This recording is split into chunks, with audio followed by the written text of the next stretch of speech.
Welcome friends, welcome to this video. Today we shall talk about election and representation. In last video we have talked about FPTP system and PR system and election system of India. Now we shall talk about why did India adopt the FPTP system, first past the post system, है ना.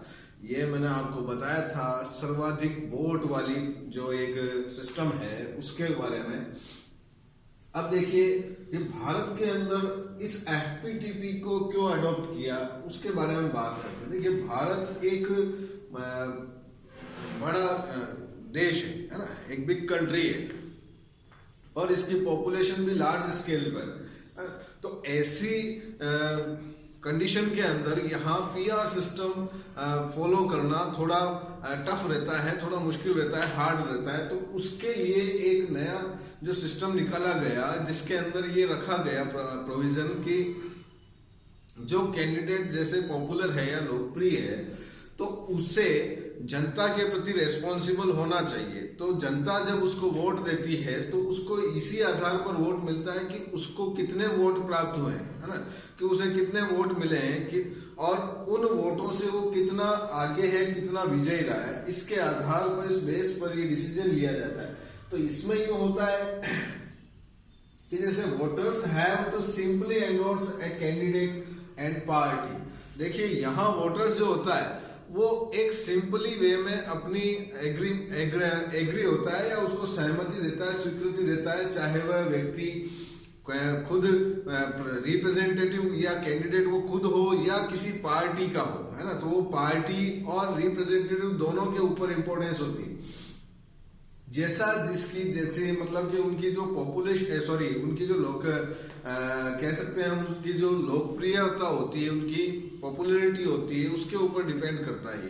फिर उसके बाद देखिए either give greater importance to the party और candidate और balance the two. यहाँ voter जो होता है वह पार्टी को भी ज्यादा ग्रेटर इंपॉर्टेंस दे सकता है, कोई बड़ी उसको इंपॉर्टेंस दे सकता है, या फिर कैंडिडेट को दे सकता है ना, और या फिर इन दोनों में बैलेंस बना सकता है. तो ये वोटर के ऊपर डिपेंड करता है. तो इसका अर्थ ये हुआ कि भाई जिसे ज्यादा वोट प्राप्त हुआ या बहुमत प्राप्त हुए वो जीते, है ना.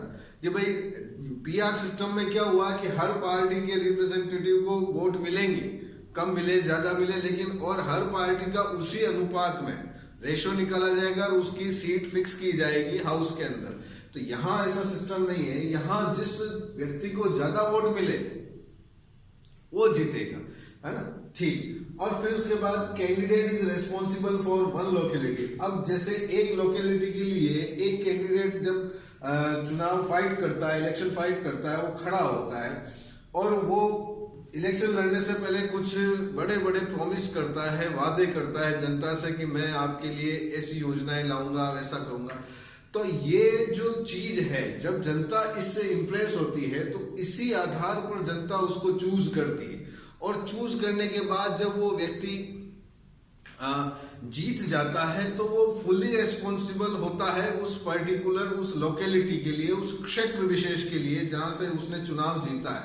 और यदि वह रेस्पॉन्सिबल नहीं होता है या किसी तरह का आलस करता है अपने काम को करने में या किसी तरह के गैर जिम्मेदाराना काम करता है तो जनता उसे नेक्स्ट इलेक्शन के अंदर भी वापस उसे नहीं चुनती. तो ये प्रोविजन इसलिए रखा गया कि भाई जो व्यक्ति कैंडिडेट जो खड़ा हो रहा है रिप्रेजेंटेशन के लिए वो फुल्ली रेस्पॉन्सिबल हो, है ना, फुल्ली रेस्पॉन्सिबल हो पर्टिकुलर किसी लोकेलिटी के लिए और वहां की पब्लिक के लिए, वहां की जनता के लिए. ठीक है. Next we shall talk about reservation of constituencies. देखिए रिजर्वेशन की बात की जाती है, आरक्षण की. किसी निर्वाचन क्षेत्र में रिजर्वेशन का बहुत बड़ा एक रोल है अपने भारत के अंदर कि भाई रिजर्वेशन यानी कि एक लंबा इतिहास रहा है जो डिस्क्रिमिनेशन के ऊपर बेस्ड था कि भाई कास्ट डिस्क्रिमिनेशन होता था, जातियों के आधार पर भेदभाव होता था लोगों के मध्य, जातियों और वर्णों के आधार पर कि भाई जो उच्च जातियां होती थी वो नीचे जातियों वालों को आगे नहीं बढ़ने देती थी उनके अधिकारों का हनन करती थी। तो इस तरह का जो पूरा स्वतंत्रता से पहले, बिफोर इंडिपेंडेंस, ये ऐसा जो सिस्टम था। इन आफ्टर इंडिपेंडेंस जो फ्रेमर्स थे हमारे कॉन्स्टिट्यूशन के, जो संविधान निर्माता थे, हम जिन्होंने संविधान बनाया, उन्होंने इसके ऊपर भी काफी फोकस किया और ध्यान दिया कि भाई भारत के अंदर इस तरह का इतिहास रहा है, यहाँ की नीची जातियों को, दबी हुई जातियों को, पिछड़ी हुई जातियों को आगे लाने के लिए कुछ न कुछ तो ऐसा प्रोविजन करना होगा जिसके आधार पर सभी को अपने अधिकारों के प्रति जागरूकता मिले। तो यहाँ एक प्रोविजन यूं रखा गया कि भाई जो पिछड़ी हुई जातियां हैं, जो बिल्कुल निम्न कैटेगरी में, बिल्कुल लोअर कैटेगरी में जो बिलोंग करती है, उन जातियों को ऊपर लाने के लिए एक व्यवस्था की गई रिजर्वेशन की, कि भाई पर्टिकुलर इतना रिजर्वेशन या इतना कोटा या इतने सीट तो इस जाति विशेष की या इस वर्ग विशेष की रहेगी। तो ऐसा हमारे इंडियन जो फ्रेमर्स थे कॉन्स्टिट्यूशन के, उन्होंने ऐसा प्रोविजन रखा। देखिए मैंने अभी आपको बताया कास्ट बेस्ड हिस्ट्री रही है भारत की, जिसके अंदर लॉट ऑफ डिस्क्रिमिनेशन रहता था। और फिर उसके बाद जब बिफोर इंडिपेंडेंस ब्रिटिशर्स गवर्नमेंट जो थी, ब्रिटिश गवर्नमेंट, ये एक प्रोविजन लेके आई थी कि भाई सेपरेट इलेक्टोरेट सिस्टम, एक प्रोविजन लाई थी जिसके अंदर पृथक निर्वाचन का एक प्रोविजन था। इसके अंदर ये था कि उन्होंने एक ऐसा सिस्टम किया था जिसके अंदर कि पर्टिकुलर किसी धर्म विशेष का व्यक्ति वो खड़ा होता है और उस धर्म विशेष के व्यक्ति को, उस रिलीजन विशेष व्यक्ति को, उसी रिलीजन विशेष के व्यक्ति ही वोट करते हैं, है ना। तो यहाँ क्या हो गया, फिक्स हो गया एक तरह से कि भाई जैसे कि कोई धर्म विशेष का व्यक्ति खड़ा हुआ है तो उससे उसी धर्म के व्यक्ति ही वोट करेंगे, है ना, दूसरे धर्म के व्यक्ति नहीं कर सकते। तो ऐसा सिस्टम लाने वाला पहला जो प्रोविजन था, ये सेपरेट इलेक्टोरेट प्रोविजन था जो ब्रिटिश गवर्नमेंट लेके आई थी बिफोर इंडिपेंडेंस, ठीक। और फिर उसके बाद जब भारत के अंदर जब स्वतंत्रता मिल गई हमें 1947 में, तो जो इंडियन कॉन्स्टिट्यूशन के मेकर्स थे, इन्होंने एक प्रोविजन रखा कि भाई पिछड़ी हुई जातियों को ऊपर लाने के लिए, इनको समान अधिकार देने के लिए, या इनके लिए जो भी अच्छा जो सही रास्ता है वो निकालने के लिए इन्होंने शुरुआत में, बिगिनिंग में 10 ईयर का रिजर्वेशन रखा था कि भाई 10 वर्षों तक इन इन वर्गों को, इन इन जातियों को इतना इतना परसेंट या इतना इतना इनको रिजर्वेशन मिलेगा, ठीक। फिर उसके बाद थोड़े अमेंडमेंट होते गए कॉन्स्टिट्यूशन में, और उन अमेंडमेंट के बाद ये प्रोविजन, ये रिजर्वेशन का जो क्राइटेरिया है इसको बढ़ाया गया, आगे से आगे बढ़ता गया, और फिर अभी तक इसको रिजर्वेशन का देखा जाता है तो 2020 तक इस रिजर्वेशन को बढ़ा दिया गया, ठीक है। तो पहले ये 10 वर्ष तक का ही था, फिर बाद में इसको संवैधानिक जो संशोधन होते हैं, अमेंडमेंट होते हैं, उनके अंदर इनको बढ़ा दिया गया।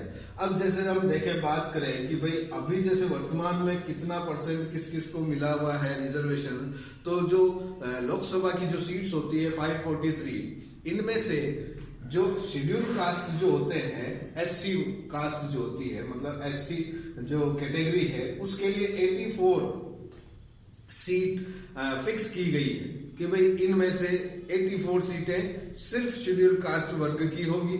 उसके बाद जो एसटी वर्ग होता है, इस एसटी वर्ग के लिए 47 सीट्स फिक्स की गई कि भाई इतनी सीटें इनके लिए होगी, ठीक। तो इनकी वजह से क्या होता है कि जो ये वर्ग विशेष जो होते हैं, जैसे शेड्यूल कास्ट हुआ या एसटी वर्ग जो हुआ, इनके लिए, इनके अधिकारों के लिए या इनको आगे बढ़ाने के लिए, इन्हें अपग्रेड करने के लिए ये सीटें इनकी फिक्स कर दी गई कि इतने प्रतिनिधि, इतने रिप्रेजेंटेटिव इनके बैठेंगे सदन के अंदर, ठीक। फिर नेक्स्ट हम बात करें फ्री एंड फेयर इलेक्शंस। देखिए सबसे बड़ी बात कि एक डेमोक्रेसी डिपेंड करती है, लोकतंत्र निर्भर करता है कि वहां का इलेक्शन सिस्टम कैसा है। इलेक्शन सिस्टम को ये करना होता है कि भाई वहां फ्री और फेयर इलेक्शन हो, तभी एक सूटेबल रिप्रेजेंटेटिव या एक सूटेबल व्यवस्था बनती है। तो यहाँ ये जरूरी है कि देश को आगे बढ़ाने के लिए, उसकी सफलता के लिए, उसके सक्सेस के लिए, उस देश के अंदर free and fair election system होना चाहिए, जिसके लिए ये होना चाहिए कि जो इलेक्शन होते हैं वो इम्पार्शियल एंड ट्रांसपेरेंट होने चाहिए, है ना। इम्पार्शियल मीन्स भाई किसी भी कह सकते हैं इनको कि भाई बिना किसी भेदभाव के या बिना किसी और इनको पारदर्शी होना चाहिए इलेक्शन को, कि भाई जो भी इलेक्शन होता है वो उसके अंदर किसी तरह का कोई भी फ्रॉड ना हो। मेन चीज ये डिपेंड करती है किसी तरह का फ्रॉड ना हो, ताकि एक फ्री एंड फेयर इलेक्शन हो सके और जो रिप्रेजेंटेटिव चुन के आते हैं वो जनता के प्रति रिस्पॉन्सिबल हो सके। Okay, now we shall talk about universal franchise and right to contest. देखिए, यूनिवर्सल फ्रेंचाइजी का मीन्स ये होता है कि एक फिक्स एज के बाद या एक निश्चित उम्र के बाद व्यक्ति को चुनाव के अंदर वोट देने का अधिकार प्राप्त हो जाता है, जिसे हम एडल्ट फ्रेंचाइजी भी कह सकते हैं। ठीक है, अब ये देखिए, एडल्ट फ्रेंचाइजी यानी कि जिसका एक व्यक्ति की उम्र निर्धारित कर दी जाती है कि इसको इतने वर्ष की उम्र के बाद कोई व्यक्ति वोट दे सकता है। ठीक है, तो अभी हमारे भारत के अंदर ये उम्र 18 वर्ष निर्धारित की हुई है। जैसे देखिए, till 1989 an adult mean 21 years. देखिए, 1989 तक एडल्ट का मीन्स होता था जो व्यक्ति 21 ईयर्स की जिसकी एज है, वह व्यक्ति 21 वर्ष या उससे ऊपर का जो व्यक्ति है उसे एडल्ट माना जाता था, वो वोट दे सकता था। ठीक है, फिर उसके बाद 1989 के अंदर एक अमेंडमेंट हुआ, कॉन्स्टिट्यूएंट अमेंडमेंट हुआ, जिसके अंदर इस एज को रिड्यूस कर 18 ईयर्स कर दिया गया। तो अब ये देखा जाता है कि 18 वर्ष का जो व्यक्ति है, जो चाहे किसी भी वर्ग का हो, तो वह वोट कर सकता है, वोट दे सकता है, अपना रिप्रेजेंटेटिव चुन सकता है। तो इसके अंदर किसी तरह का कोई डिस्क्रिमिनेशन नहीं होता, लाइक जैसे कि धर्म के नाम पर, रिलीजियन के नाम पर, कास्ट के नाम पर, या उसकी एज के या उसके जेंडर के नाम पर, इस तरह के जो डिस्क्रिमिनेशन हो सकते हैं, या उसकी इकोनॉमिक कंडीशन के नाम पर, ये डिस्क्रिमिनेशन नहीं होंगे। सभी व्यक्ति समान है। यहाँ हम कह सकते हैं ये राइट टू इक्वलिटी का प्रोविजन सामने आता है ना। तो यहाँ सभी व्यक्ति जो 18 वर्ष की उम्र के हैं या उससे ऊपर के हैं वो वोट कर सकते हैं। अब देखिए, तो जब वोट देने वाला व्यक्ति की उम्र फिक्स कर दी तो वोट लड़ने वाले की भी उम्र फिक्स होनी चाहिए। तो यहाँ ये प्रोविजन रखा गया है कि लोकसभा और जो लेजिस्लेटिव असेंबलियां जो होती है स्टेट के अंदर, वहां के ये प्रोविजन रखा गया है कि वहां इलेक्शन फाइट करने के लिए 25 ईयर की एक एज फिक्स कर दी गई कि भाई 25 वर्ष या उससे ऊपर का व्यक्ति वो इलेक्शन फाइट कर सकता है। ठीक है, तो इतनी तो हमने ये अभी बात कर ली। अब देखिए, ये जो इलेक्शन होते हैं भारत के अंदर, हम भारत की बात करें तो इंडिपेंडेंट इलेक्शन कमीशन, भाई हमारे एक संविधान के अंदर कॉन्स्टिट्यूशन में एक प्रोविजन रखा गया है आर्टिकल 324(1) के अंदर कि एक स्वतंत्र और निष्पक्ष निर्वाचन आयोग रखा गया है, जो किसी भी भारत के अंदर किसी भी स्थान पर, किसी भी प्लेस पर वो चुनाव करवाएगा और स्वतंत्र और निष्पक्ष चुनाव हो, इसकी पूरी देखरेख करेगा। और ये इस तरह का जो प्रोविजन रखा गया है आर्टिकल 324 के अंदर रखा गया है। It is very important. फिर उसके अंदर देखिए, ये जो इलेक्शन कमीशन जो होता है, ये इलेक्शन कमीशन के जो मेंबर होते हैं, ये सिंगल मेंबर भी हो सकते हैं एंड मल्टी मेंबर भी हो सकते हैं। देखिए, बात कर सकते हैं कि इसके अंदर एक इलेक्शन कमिश्नर हो सकता है या उसके सबऑर्डिनेट या उसके सहयोगी या उसके हेल्प के लिए अदर भी हो सकते हैं। तो ये मल्टी मेंबर भी हो सकता है एंड सिंगल मेंबर भी हो सकता है। फिर बात करें 1989 तक, टिल 1989 तक ये इलेक्शन कमीशन 1 मेंबर यानी सिंगल मेंबर वाला होता था। फिर 89 के जो इलेक्शन हुए थे उसके अंदर इस मेंबरशिप को इंक्रीज करके 2 मेंबर कर दिए गए। And after the election of 1989 इसके बाद वापस से इसको सिंगल मेंबर कर दिया गया। ठीक, फिर 1993 तक, टिल 1993 तक वापस ये सिंगल मेंबर रहा एंड आफ्टर इलेक्शन 1993 ये वापस से बढ़ाकर इंक्रीज करके इसे भी 2 मेंबर कर दिया गया है। और तब से लेके अब तक ये मल्टी मेंबर इसमें बने हुए हैं। ठीक, तो तो आपको ये थोड़ा ध्यान रखना होगा। अब देखिए, इसके अंदर ऐसा नहीं होता कि इलेक्शन कमिश्नर जो होते हैं कि भाई एक जो मुख्य होता है, एक तो चीफ होता है या उसके जो दूसरे होते हैं, इनकी पावर थोड़ी अलग अलग होती है। देखिए, सबकी पावर एक जैसी होती, इक्वल होती है। हाँ, इन सबको इक्वल पावर मिलती है कॉन्स्टिट्यूशन से। फिर अब देखिए, इनका जो टर्म्स रखा जाता है, इनका जो कार्यकाल रखा जाता है, ये 6 years और 65 years का एक इनका टर्म रखा जाता है कि भाई, जैसे इसको फॉर एग्जांपल हम यूं समझें कि कोई व्यक्ति यदि 62 ईयर पर है, हाँ, और उसे नियुक्त किया, सबसे पहले बात ये देख लेते हैं कि भाई इन्हें नियुक्त कौन करता है, इन्हें अपॉइंट कौन करता है। तो इन्हें अपॉइंट प्रेसिडेंट ऑफ इंडिया करते हैं, भारत के राष्ट्रपति इनको अपॉइंट करते हैं। अब देखिए, जब ये अपॉइंट होते हैं, यदि किसी कैंडिडेट की एज 62 ईयर है और इस समय वह अपॉइंट होता है, तो वो 65 एज तक आते आते यानी 3 इयर्स उसका टर्म्स हो जाएगा। 3 इयर्स, वो 3 वर्ष तक कार्य कर सकता है, काम कर सकता है, वर्क कर सकता है। और यदि उसकी एज 59 है, ठीक है, तो 59 एज है तो वह इस टर्म पे काम करेगा, यानी 6 इयर्स यहां से काउंट हो जाएगा, तो वो 6 इयर्स पूरे काम करेगा। तो ये इस तरह से इसकी टर्म्स चलती है। ठीक, अब देखिए, इन्हें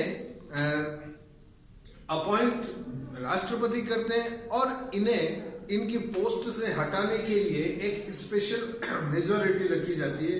यानी इन्हें समय से पहले, टाइम से पहले इन्हें, भाई स्पेशल मेजोरिटी का मतलब ये होता है कि 2/3 majority those present and voting. देखिए, हाउस के अंदर जो हाउस होते हैं, लोकसभा या राज्यसभा, इनके अंदर जो 2/3 मेजोरिटी रखी जाती है कि भाई जो व्यक्ति, जो मेंबर उस दिन प्रेजेंट होते हैं और वोटिंग करते हैं, उनकी मेजोरिटी निकाली जाती है और उसके अंदर देखा जाता है कि कितने व्यक्तियों ने इस जो ये प्रोविजन होता है इसको पास किया है और नहीं किया है। तो जिसके अंदर अगर 2/3 मेजोरिटी अगर मिल जाए स्वीकृति की कि भाई एग्री है कि इसे हटाना है, तो ये फिर इनको हटाया जा सकता है इनके पोस्ट से, और नहीं मिलती तो फिर नहीं हटाया जा सकता है। इसे हम ये कह सकते हैं कि समय से पहले हटाने के लिए इस तरह का प्रोविजन स्पेशल मेजोरिटी का होता है।